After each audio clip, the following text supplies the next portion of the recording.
All right, and we are back. So I'm going to add my own 2 cents about it at the end of the episode, but this is going to be more of a peanut gallery lead topic. Peanut gallery. The topic is overall with social media and the current landscape of wrestling, where everybody knows everything, is kayfabe dead? Go ahead. All right, so we're going to start off with a little tiny baby history lesson here. So kayfabe is often seen as a suspension of disbelief that is used to create the non-wrestling aspects of promotions, such as feuds, storylines, and gimmicks in a similar manner to other forms of entertainment. In the past, kayfabe was strongly adhered to in order to preserve the illusion that pro wrestling was not staged. With the advent of the internet wrestling community and the sports entertainment movement, the maintenance of pro wrestling's backstage secrets are more difficult to keep than they were in earlier decades. Today, kayfabe is sometimes broken to advance storylines, to explain prolonged absences due to injuries, as a tribute for a wrestler, and even for comedic effect. Pro wrestling can trace kayfabe back to the carnivals and catch wrestling, where the term kayfabe is thought to have originated as carny slang for protecting the secrets of the business. The term kayfabe itself might be the Pig Latin form of fake, akefae, or the phrase be fake. Kayfabe can also derive from another trick used by traveling carnival workers. With money tight, a carrier would call home to collect and ask for kayfabian. This was code of letting the people at home know that they had made it safely to the next town without paying the price of a phone call.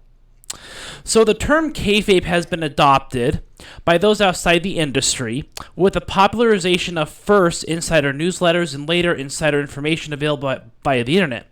In modern popular usage, kayfabe can refer to rather broadly to the narrative conventions like not breaking character, which are common in theater. Originally, however, within the wrestling business, maintaining kayfabe referred rather narrowly to the socially enforced demand not to reveal the predetermined nature of wrestling matches and their cooperative aspects of the performance. Did you talk about Tootsmont and the one of the big rules that you can't do right now? We're just getting to that kind of stuff. Okay. But in practice, the imperative meant, so kayfabe is a little more broad than I think a lot of people think. It means that wrestlers, promoters, their families, and other close to the business are socially forbidden. It's not really a law thing. It's like a social contract.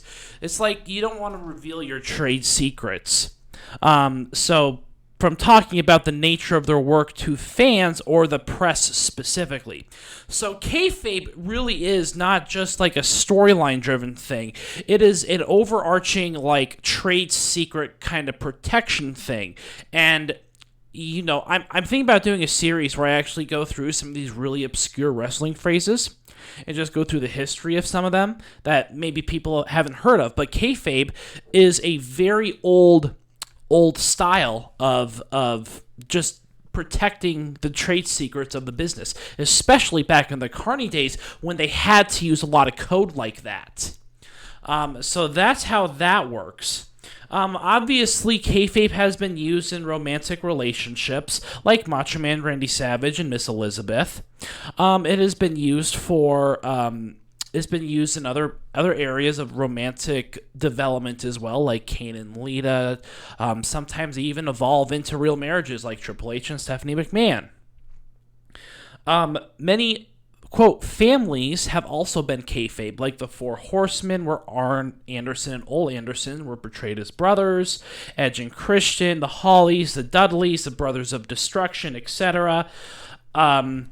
Also, some matches are kayfabe, like You're Fired matches or I Quit matches. These often coincide with the expiration of certain contracts or the legitimate firing of some people. Obviously, there are real-life issues that surround kayfabe, the most famous example of which is the Montreal Screwjob. And another one is the Madison Square Garden incident. So there are examples of where kayfabe is broken and that kind of started that whole movement towards that blurring. So before the 90s, really kayfabe was very much still a protected, is very much a culture within the professional wrestling community. But as the 90s drew on, you saw this kayfabe kind of being broken up. So, coming to the modern day with the advent of Twitter and social media and the like, there really is a blurred line between what is and is not real.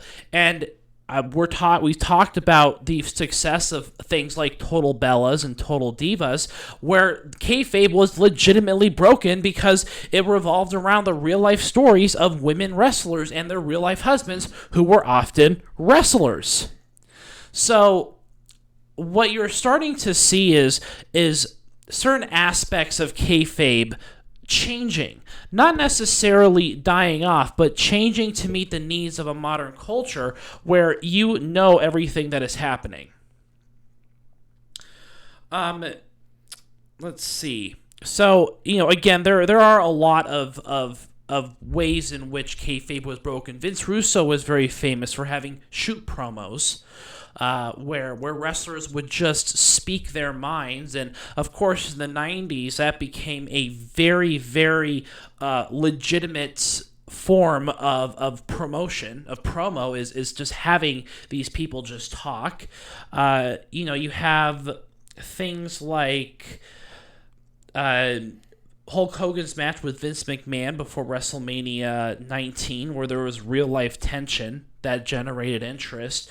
So sometimes non-kayfabe events can be used to advance a wrestling storyline. So I'm looking at the landscape of kayfabe today, and I think about certain storylines that have elements of realism.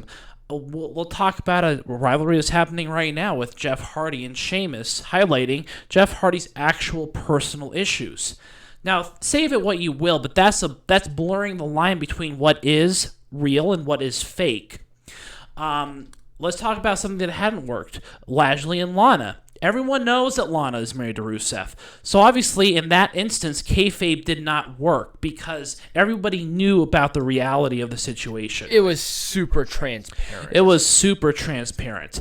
So, in conclusion, there are absolutely certain aspects of kayfabe that are dead. You cannot fake things like relationships. You cannot fake things like wrestlers being in character. Obviously, the storyline, I guess not a storyline, it's a miniseries with The Undertaker, the very real side of someone who is very famous for not breaking kayfabe.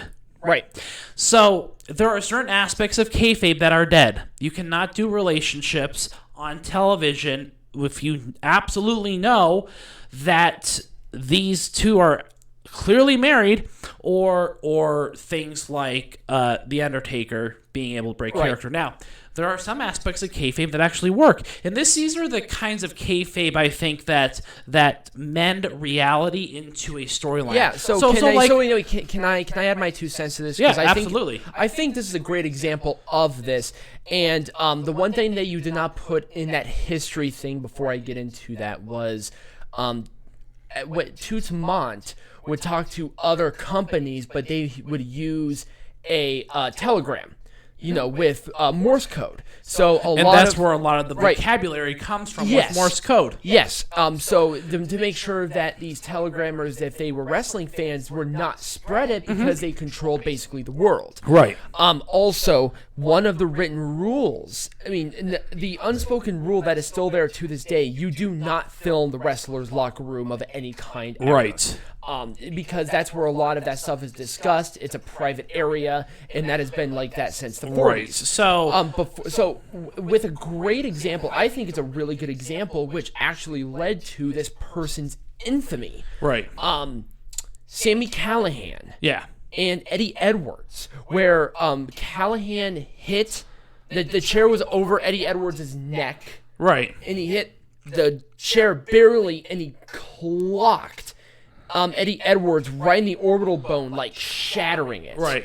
And people are like, you need to apologize. And Callihan went full heel and said, "Fuck you, I'm glad that I injured him, I hope he's blind." Right. He used kayfabe tactics in the modern world Right.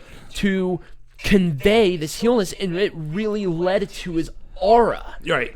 That was the spark of the legend that is Sami Callihan right now. Right. So And obviously, he probably did apologize to Eddie Edwards. Right. That we just don't know. He just may have made a phone call or talked to him personally and said, "Hey, I'm really sorry." Eddie Edwards says, "Yes, fine. Please don't say anything. Let's do something with this." And even to this day, we say that Sami Callihan it really held that grungy, Right. evil character that we know now. Right. So, I guess in conclusion, do I believe that kayfabe is dead? There are certain aspects of kayfabe that absolutely are dead. You cannot fake things anymore. But there are certain other aspects of kayfabe that are very much alive and well. For example, utilizing real life issues to advance the storyline. Edge, Lita, Matt Hardy. Yep. Again, that was of course, people might, if that was not kayfabe, you know that, because it's based off of a very real life issue and situation. But you need to look at kayfabe not as the main point, but as an enhancement for real life issues that are going on. And we know enough about the wrestlers for the most part to where we can actually start believing and start appreciating some of the exaggerations of some of these storylines that are happening. Like I said, I'm talking about Jeff Hardy and Sheamus. Jeff Hardy had real problems. Sheamus is just clocking that up to 11. Right. Which is Exactly. great. And, I'm pretty sure that they made sure that Jeff Hardy was okay with them Right. bringing up these issues. Right. There are, obviously with something like that, I think they have to by legal standard. Right. So kayfabe, as most wrestling fans know it, is dead. But kayfabe, as the wrestling promotions know it, is not dead. It is very much alive. Here's my thought. I don't think kayfabe is 100% dead. I think kayfabe can be used as a very powerful tool if done correctly. But again, kayfabe, right. It's the modification of kayfabe which needs to change, not what it is. People know that wrestling is a scripted form of Right. art. We already know that. But you can use, obviously with some of those examples, you can use portions of that kayfabe mentality to convey a message in the ring. Right. It's a suspension of disbelief. You want that, and plays do that same exact thing. Right. You immerse yourself in the character, And then people will break character when they're outside of the ring. That's just the way that it works. Look at Becky Lynch, for instance. Other than her pregnancy announcement, she was very much a moody badass on Twitter as she was Right. there on television, Right. because that was her character. She was kayfabing. I don't think she's a bitch. I think Becky Lynch is a very nice girl. And obviously, we know that we know about some aspects of Becky Lynch's personal life, but you don't need to entirely suspend it. But remember that kayfabe to the professional wrestling promotions means so much more than just the storylines. Right. It's literally the kinds of secrets that you just want to keep away. So like those telegrams. I mean, storyline writers today, they cannot reveal certain secrets and stuff because of the nature of their job. So maybe if they ever sent telegrams and stuff, which I know that they don't, but maybe they're sending text messages and they're saying face over heel, this over this, this over this. Kayfabe is keeping those trade secrets a secret. So I believe that kind of stuff very much still happens today. Right. Exactly. And people will know who it is. I mean, I'm sure that wrestlers have certain code words that writers use if they're conveying by email or text because of the risks being associated with intercepting those. Right. And being able to read those or emails or whatever. So there are certain aspects of kayfabe that are used within the professional wrestling community and the promotions that are absolutely still alive and well. Right, absolutely. So kayfabe is dead for the most part in the eyes of the people, but I don't think kayfabe is 100% dead. I think that kayfabe is alive and well within the insides of the professional wrestling Now, promotion. 1940s kayfabe is dead. Yes. But 2010 kayfabe is not. Right. So, take of it what you will. Let us know what your thoughts are. Do you have anything to add to this before we move on to our main event here, the Backlash pay-per-view? No, I think I got it all. Kayfabe is a great tool to use to convey a message, and I think my examples have portrayed that very well. Yeah,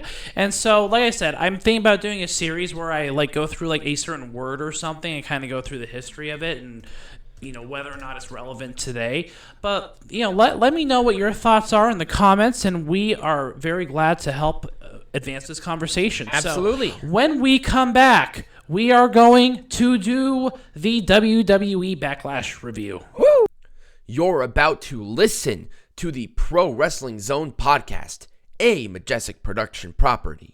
One of the quickest rising professional wrestling podcasts on the market today, and the most entertaining podcast in the history of existence. Please note, before diving into the show, that this is for entertainment purposes only, so myself and Peanut Gallery engage in exaggerations, dirty or offensive jokes, and satirical comments. If you are a triggered little snowflake who gets professionally offended, this is not the podcast for you. If you do enjoy our work, we ask that you contribute to our Patreon page at patreon.com/MajesticP. Contributors get access to the Discord, vote on what topic we cover, and enjoy exclusive content such as pay-per-view watch parties. Here's a sample of that from NXT TakeOver Portland. What about the other company that Bobby Fish and Kyle O'Reilly went from? Oh, the one that they were signed exclusively to. Oh, Ring of Honor? Oh, that's going to be a lot of fun. Oh, my God. I felt that in my hand. If this is something you believe you would enjoy, visit our Patreon at patreon.com/MajesticP and become a patron. This ensures that we continue to entertain you for years to come. Without further ado, sit back and enjoy the show.